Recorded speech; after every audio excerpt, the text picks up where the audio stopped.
Anticoagulant. Yeah, drugs working on clotting system.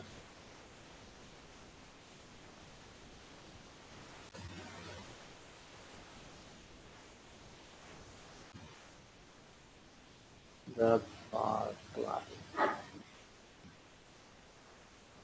Clotting system will having two pathways, one intrinsic and another extrinsic. Okay, two pathways. The drug, if the drug working on these two pathways, for intrinsic pathways is having heparin, for extrinsic pathways is having warfarin. Okay, and then the both pathway, this pathway, intrinsic pathway starts from factor 12. Extrinsic pathway starts from tissue factor, factor number 3, and then important factor, factor number 7. Okay, then the both pathway, when they started, they common, if you remember the normoclotting system, they common, the common pathway after factor number, activation of factor number 10. Okay, so factor number 12, factor number 11, factor number 9, factor number 8. So this is the intrinsic pathway. So after factor number 10, activation of factor number 2, prothrombin, then at last your factor number 1 is your fibrinogen. So after this pathway, so both pathway they activate factor number 10, intrinsic and extrinsic. The both pathway they activate factor number 10. So one thing, you can go against these factors, the production, you also can break these clotting factor, decrease some of the clotting factors. Okay, the two drugs here that are working, the heparin and the warfarin.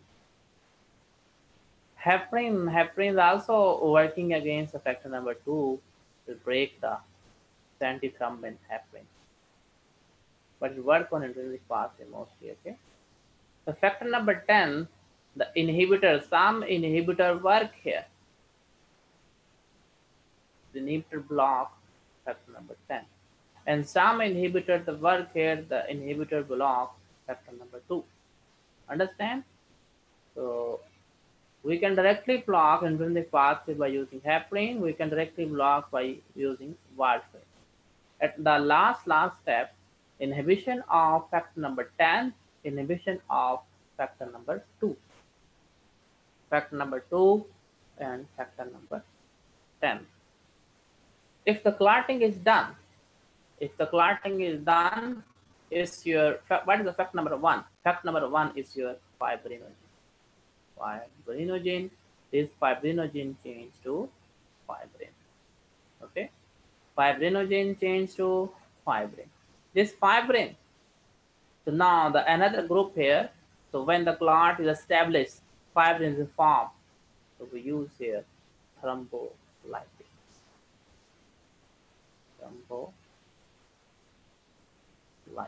Understand? The thrombolytics, they break what? They break the fibrin clot. Done? Thrombolytics. Now you can understand the site of action. Heparin for intrinsic pathway, warfarin for extrinsic pathway clotting factor.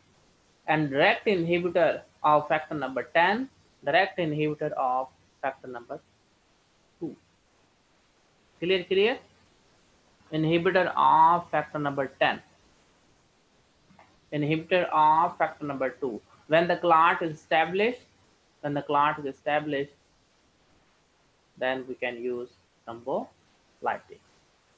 The everything here, the clotting factor drug, the first event, this everything belongs to secondary hemostasis. Secondary hemostasis. to control secondary hemostasis, we can assess the patient PT and APTT. PT and APTT. Clear?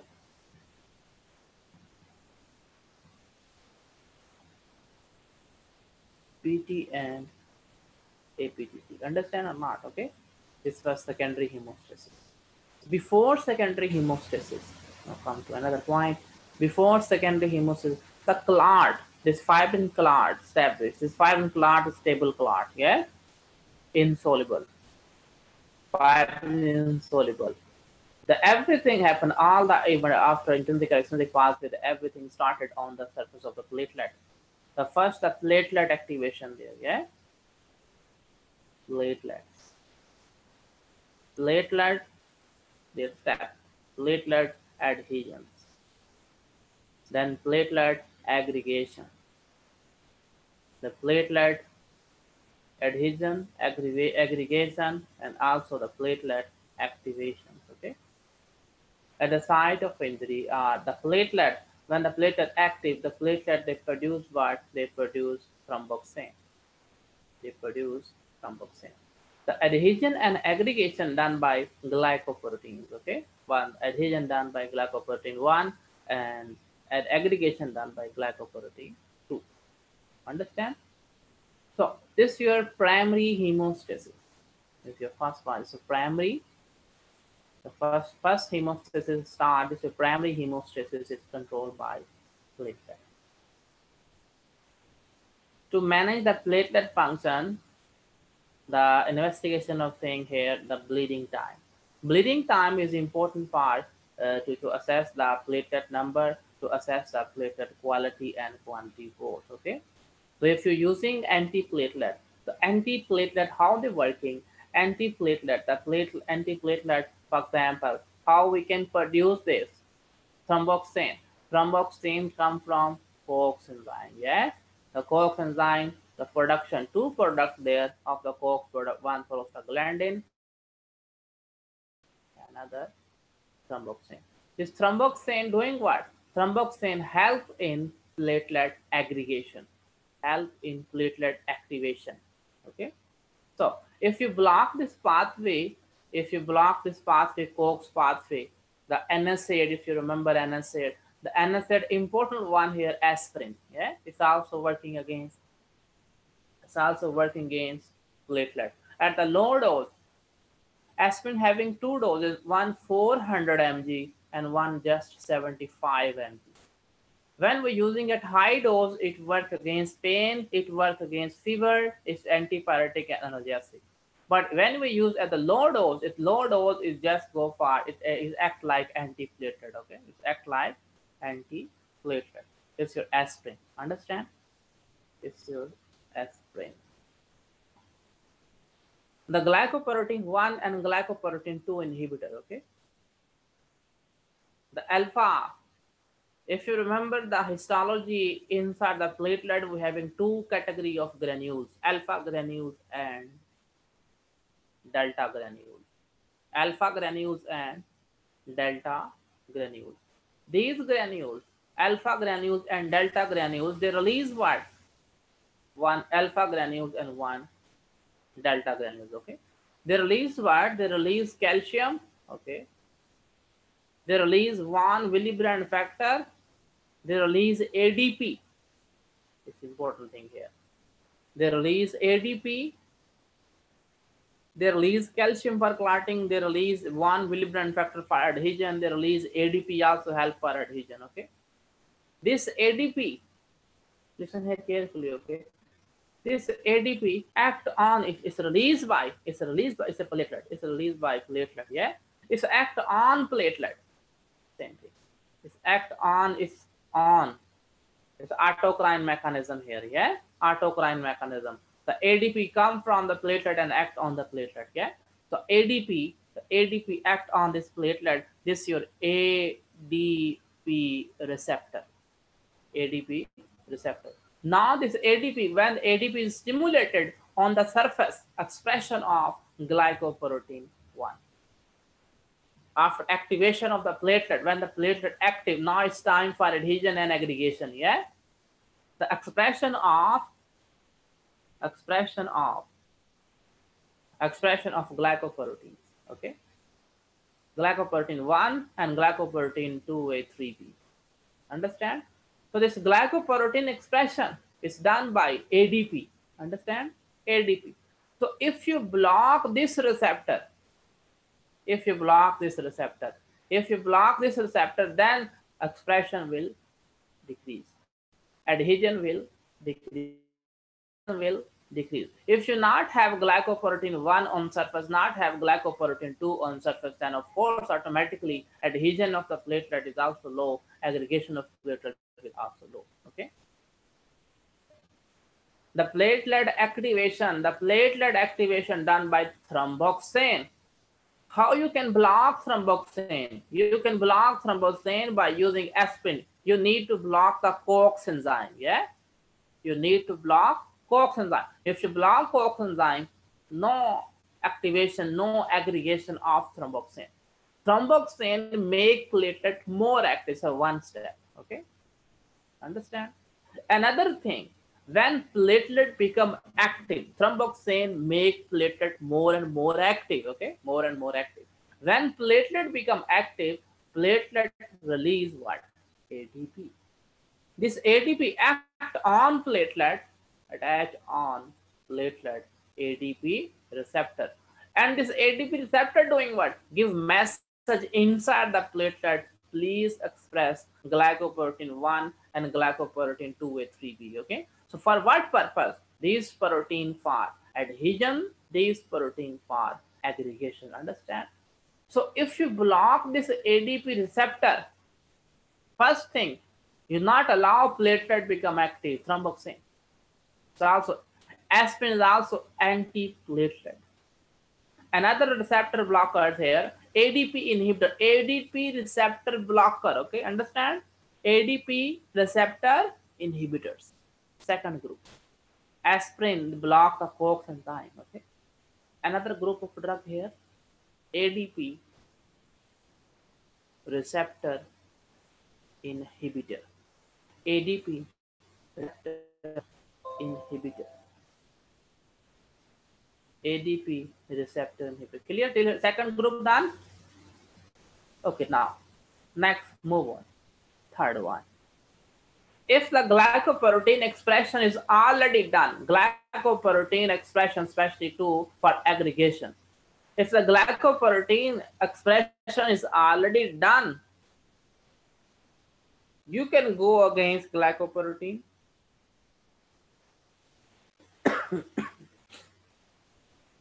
Glycoprotein inhibitors. Understand? Glycoprotein inhibitors.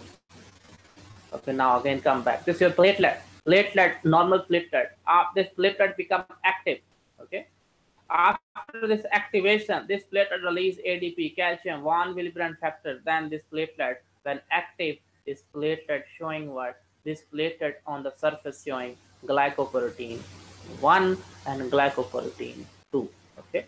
Glycoprotein 1 for adhesion and 2 for aggregation. So you can block activation. Here the activation first, yeah? Activation. Then this platelet, when activate, release what? The active platelet release what? Release alpha granules and delta granules, okay? The component of alpha granules and delta granules already explained. 1 Willebrand factor, platelet-derived growth factor, okay? Platelet-derived growth factor, calcium, ADP molecule. So what's the function of that ADP molecule? Must keep in mind. The ADP molecule doing what? The increase the expression of glycoprotein, and these glycoprotein you need for what purpose? These are the platelet plug. When you form the platelet plug, these all the platelet attached with each other with the help of glycoproteins. Okay, understand? With the help of glycoprotein. So if you directly block the glycoprotein on the surface of platelet, the still platelet not able to attach with each other. Understand? We have 3 sites to work against platelet. We have 3 sites to work against platelet. So if you're using aspirin, okay, If you're using ADP, if you're using ADP receptor blocker inhibitor here, ADP receptor inhibitor, if you're using glycoprotein inhibitor, which test you must do? You must perform BT to assess these drugs, how these drugs are working. If you're using too much these drugs, okay, if you're using too much, it can lead to bleeding. Oh, which thing will affect? Clotting factor affected? No, it's not related with clotting factor. Okay, it's not related to clotting factor. And these drugs just act on platelet. These are against platelet. They not allow platelet aggregation. They not allow platelet activation. They not allow platelet adhesions. Okay. So we can assess this drug or this drug in overdose. How we know overdose? Oh, bleeding time is prolonged. If bleeding time is prolonged, it's mean our platelet function a bit more disturbed. It can lead to bleeding. So we must stop this drug. Okay. So this is how we monitor these drugs. Understand how we monitor these drugs. If the drug is working on the clotting system like heparin, like warfarin, like we having the main four groups here: heparin, warfarin, directly working on factor number 10, drug directly working on factor number 2. Okay, these four main groups working on intrinsic and extrinsic pathway. Done. Okay, the last group here, fibrinolytics. So fibrinolytics, when the clot is already established, at that time we can use plasminogen activator, fibrinolytics. Okay, with five groups here working on the clotting system. To monitor these drugs, we need to perform PT and APTT. PT and APTT to monitor the drugs. Understand? And to monitor the drugs, if the drugs working on the platelet, we need to perform bleeding time. This concept clear or not? How the drug are working? Okay, the three groups working on the platelet and the five groups are working on the clotting systems. Okay, intrinsic and extrinsic pathway. And the three drugs are working: the heparin, warfarin, the four group there, heparin, warfarin, the drugs against factor 10, drugs against factor 2, they're working before the clotting. Okay, and the thrombolytics are working after the clotting. They disturb secondary hemostasis. They disturb secondary hemostasis. How about the antiplatelet? Antiplatelet, the drugs stop the activation of platelet. Yeah, drugs stop the activation of platelet. Drug block the receptor, ADP receptor, and not allow glycoprotein expression. If glycoprotein expression there, we can use drug against glycoprotein to stop the adhesion and aggregation. Okay, the three site of action for antiplatelets. Three groups belongs to antiplatelet, and the five groups there belongs to clotting cassades. Clear or not? This concept clear? First, we must know how these drugs are working. Where is this drug is working? Everyone clear about till now? Yes, sir.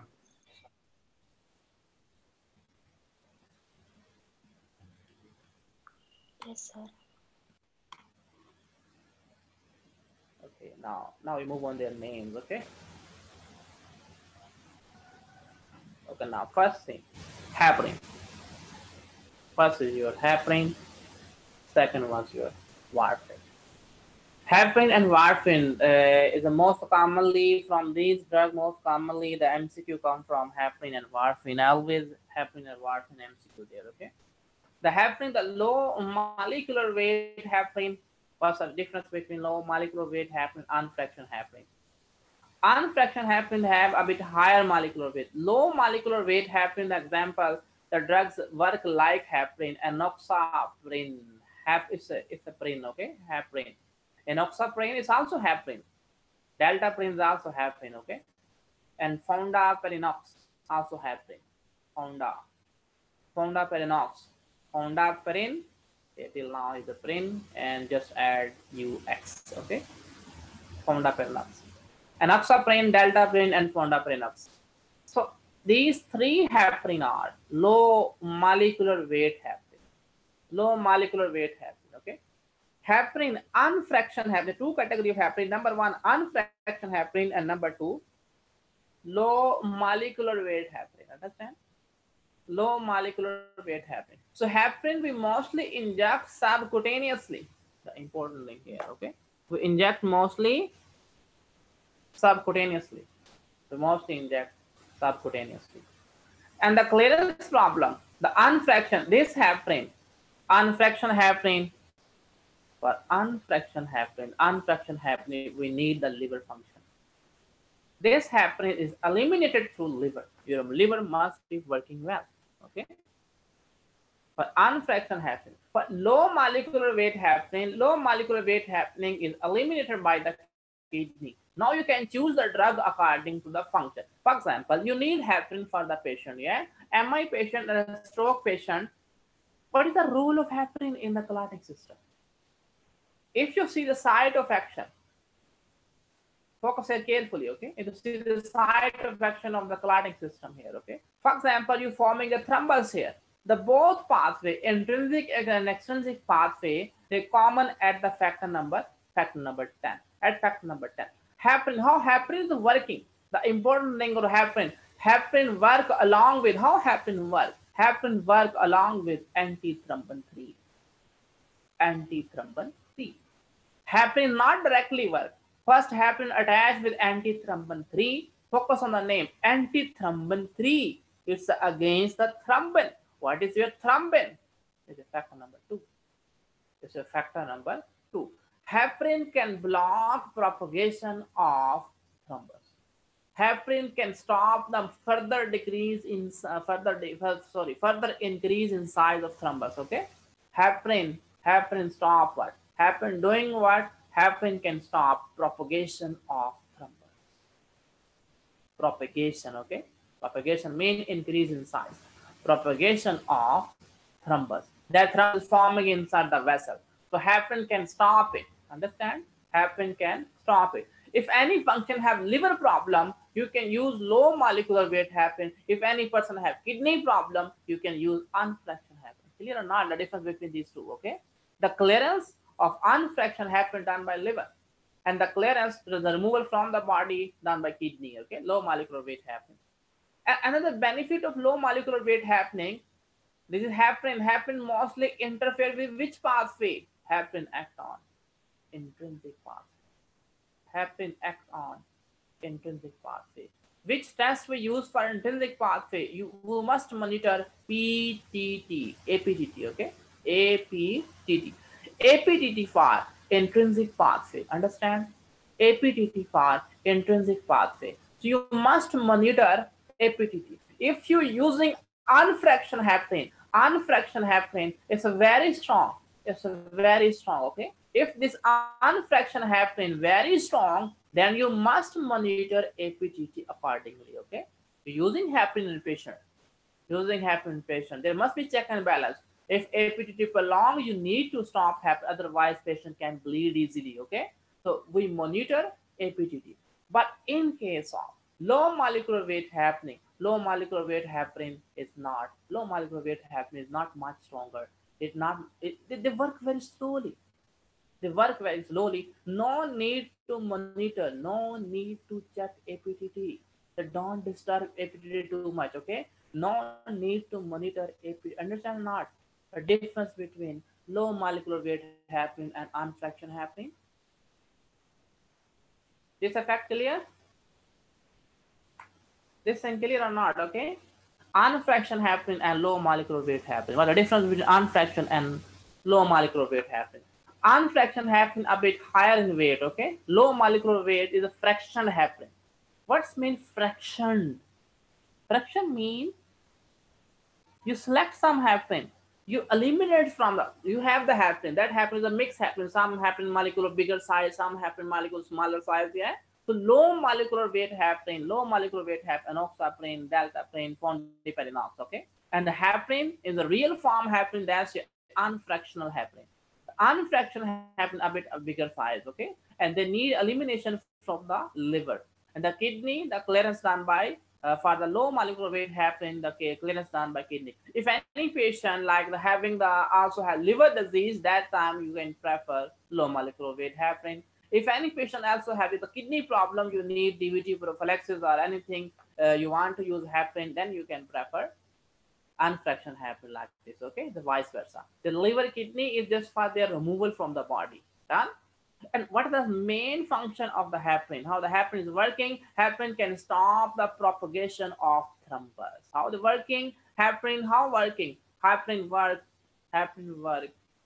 with the help of antithrombin 3. Understand or not?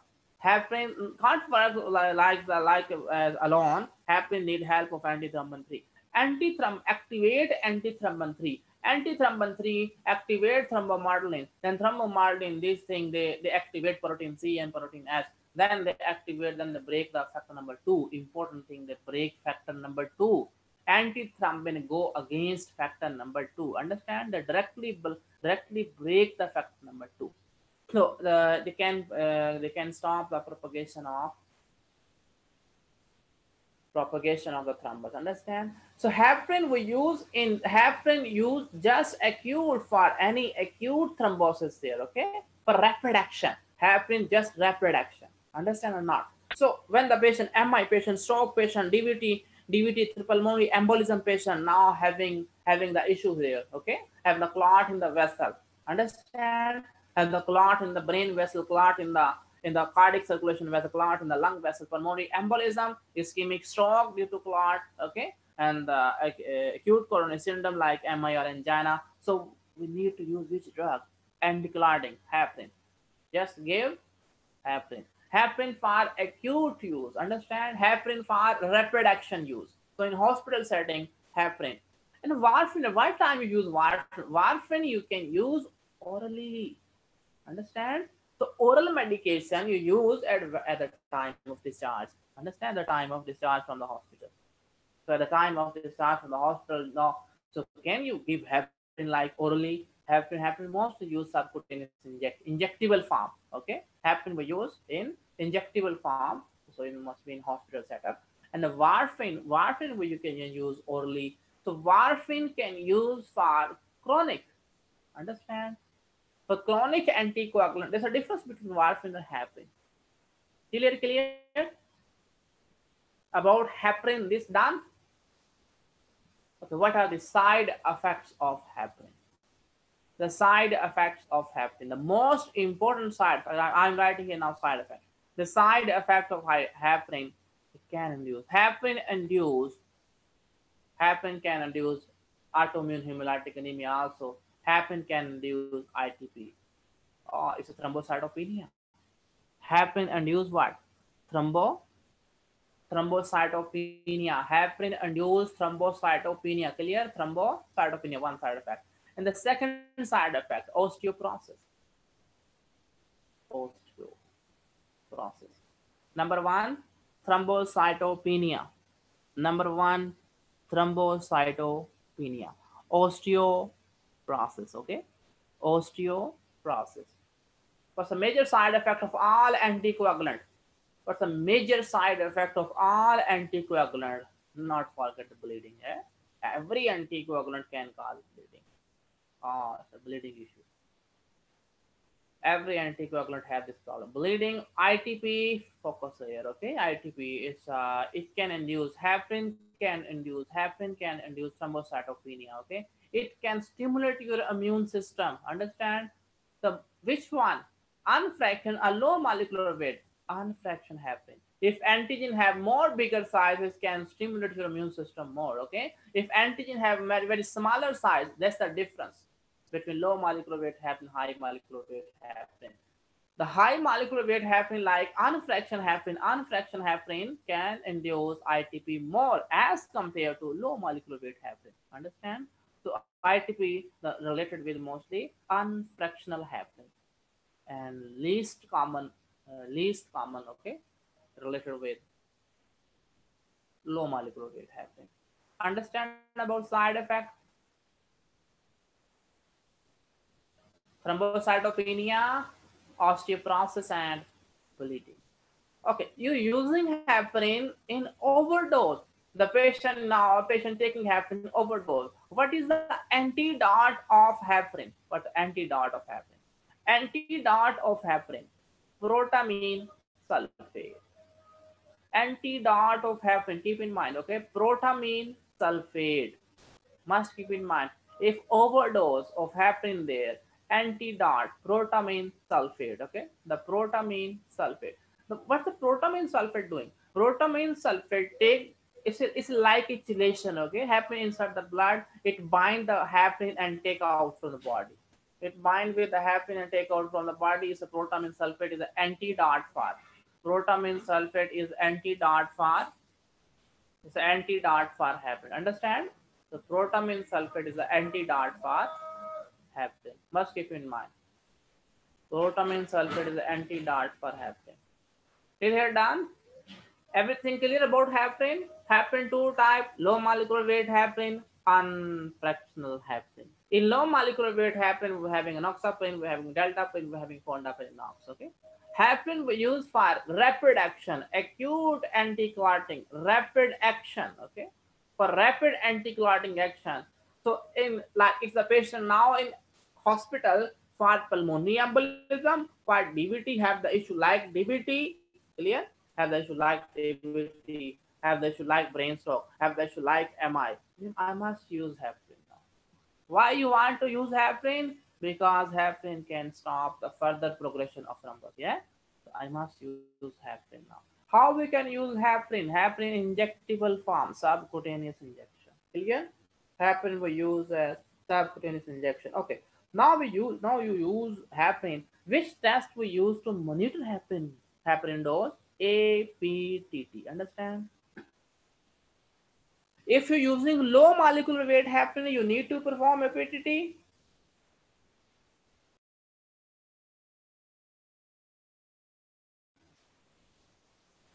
You don't need to perform APTT. Clear or not? If heparin in overdose, then what you do for patient? To stop bleeding, give protamine sulfate. What is protamine sulfate? Is antidote for heparin. Understand? What is protamine sulfate? Is antidote for heparin. Everything clear about heparin?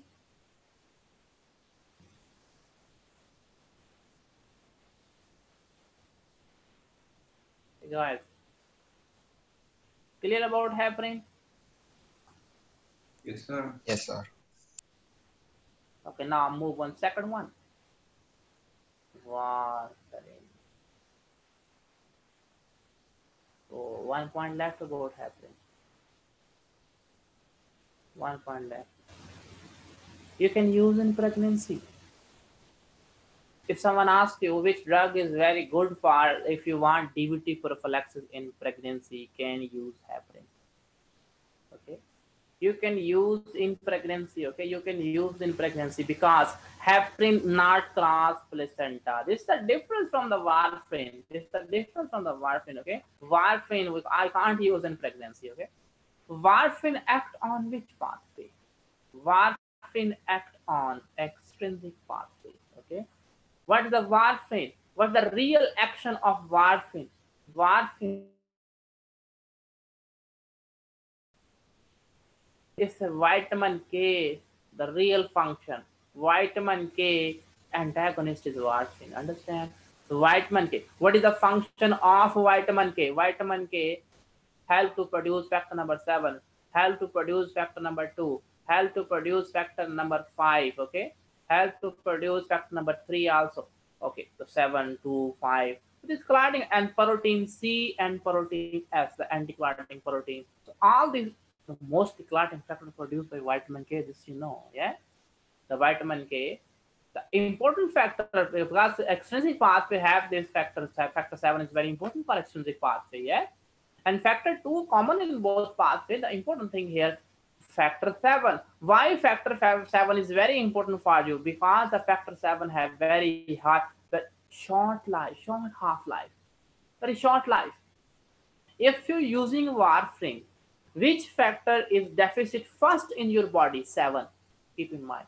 The other factors, they later affected, okay? Because this factor having half-life very short. This is the big problem. This is the main problem. All clotting factor. I can put here factor 8 also. The other factors, factor 9 also. The other factors also produced by vitamin K. Clear? Why vitamin K is more important related with extrinsic pathway? Just because of factor 7. Factor 7 has short half-life. Factor 7 has short half-life. If you're using vitamin K, using vitamin K antagonist warfarin working against vitamin K, which factor first disappear from the blood is your factor number 7. So if your factor number 7 is disturbed, so what happened? Which pathway affected? Extrinsic pathway. Understand? It's very important factor for extrinsic pathway. So that's why warfarin interfere with extrinsic pathway. Important thing here, okay? Extrinsic pathway. So to monitor warfarin concentration, which test you perform? You need to perform PT. Monitor warfarin. PT. Understand? Monitor warfarin. The INR. Another. INR is a standard ratio between PT and APTT. Okay, between PT and APTT INR, and one PT we divide the APTT. One is 15 second, one is 30 second, or 28 second. The INR is the ratio of PT and APTT. PT and APTT ratio is known as INR. So we need to monitor this one, INR and PT. Important thing here, the PT, okay? The PT, we need to monitor PT if you want to monitor drug concentration of warfarin, okay? Drug concentration of warfarin is monitored by PT. Clear? One thing, action, vitamin K antagonist. Done. It's working for extrinsic pathway. To monitor extrinsic pathway, we have test investigation PT. Important, yeah? 3.1. Warfarin. First, when we use warfarin, the third